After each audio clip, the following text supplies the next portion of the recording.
Okay, guys. Said I want to do at least one more. Now it's a little bit late.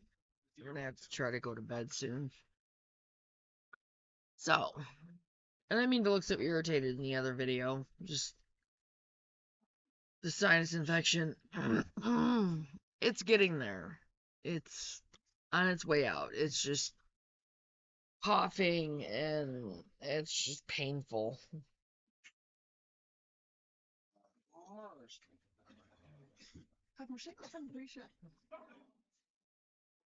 Okay, this one's called A New Way to Grow Vegetables.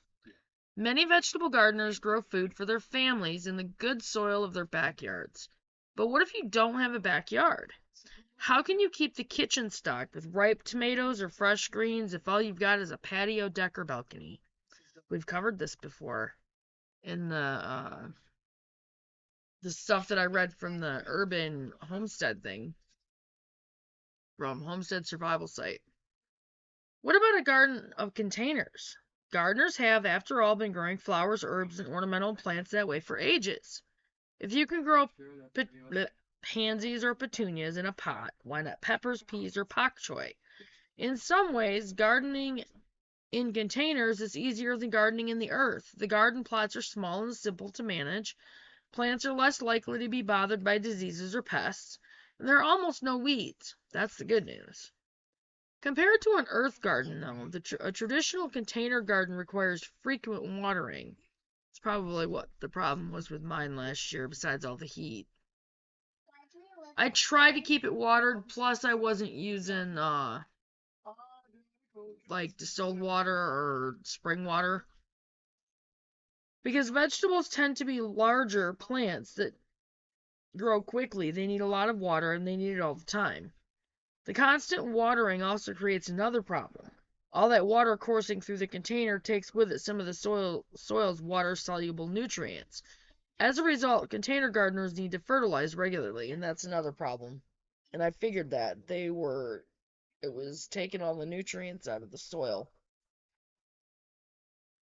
Our solution is the self-watering container, which is different from a traditional one in that it doesn't have a hole in the bottom. Instead, it has a reservoir for water and a wicking system to make that water available to plants on demand. The result is a constant supply of water for plants and no nutrient leaching. An additional benefit for cold climate gardeners is that because the soil in containers warm up quickly in the spring, heat-loving plants get off to an earlier start and grow more rapidly in self-watering containers than they do in the ground. I feel all that crud in my sinuses. What to grow?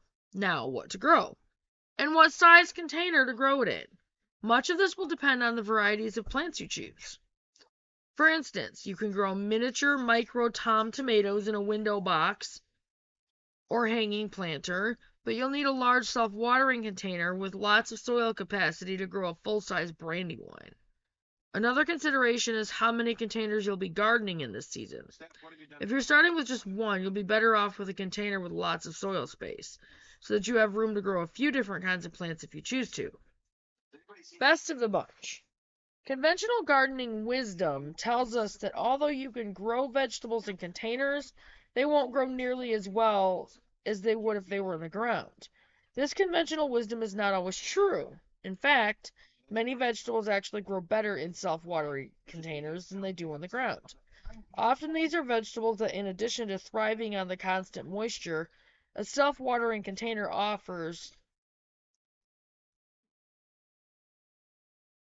Often these are vegetables that, in addition to thriving on the constant moisture a self-watering container offers, grow better in the warmer soil of a container or enjoy the lack of competition from weeds and other plants.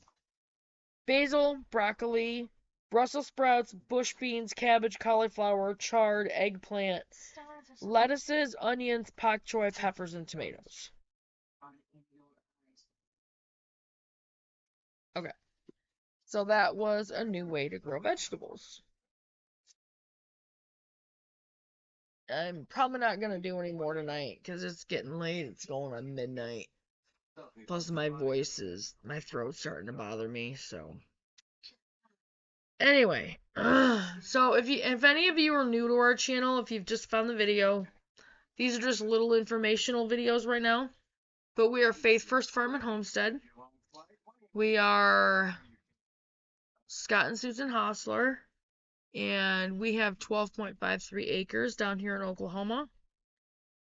We moved down here about 1.5 years ago from Michigan. And if you... I did all of your laundry this morning. Okay, Oh, well, let me do that for Jesse. I mean, after all, you're here on vacation. Thinking. My wires got crisscrossed. Anyway. Me? Yeah.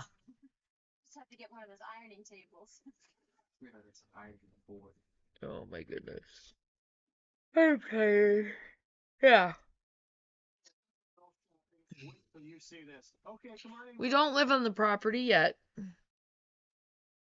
because we don't have a vehicle right now. And I'm working on that.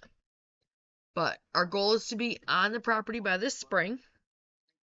And our friend Andrew has a neighbor who has a camper trailer that we're going to be able to get. It's $500. And our goal is to be on the property by this spring. So we're going to put the camper trailer up there. And we're going to get a vehicle. And we're going to start spending some time up there and start building our off-grid cabin, that kind of thing. And putting fencing around the living space of the property. Anyway, so if you're new to the channel, go to our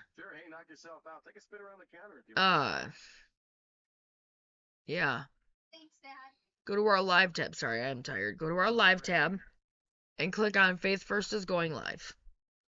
And in that video, I explain our plans for the property, our, animals that we want, our gardens, that kind of thing.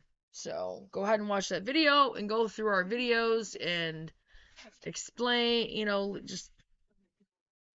I'm sorry. I am really tired right now. Go through our videos and watch our videos and, leave comments, and don't forget to subscribe to the channel and hit the notification bell and hit all, because I do tend to upload a lot. That'll ensure that you'll get the notifications. And always double check your subscriptions, because YouTube has been unsubscribing people. And I've called them out on it twice. So, they don't like the fact that people are talking about this stuff. Self-sufficiency and homesteading. They don't want people to know about it. But, they can't outrightly forbid it. So they're unsubscribing people. Anyway, just go ahead and go through and watch the videos and like them and share them with your friends, share them on your platforms, and remember to subscribe to the channel, and I will see you guys in the next video. Bye guys.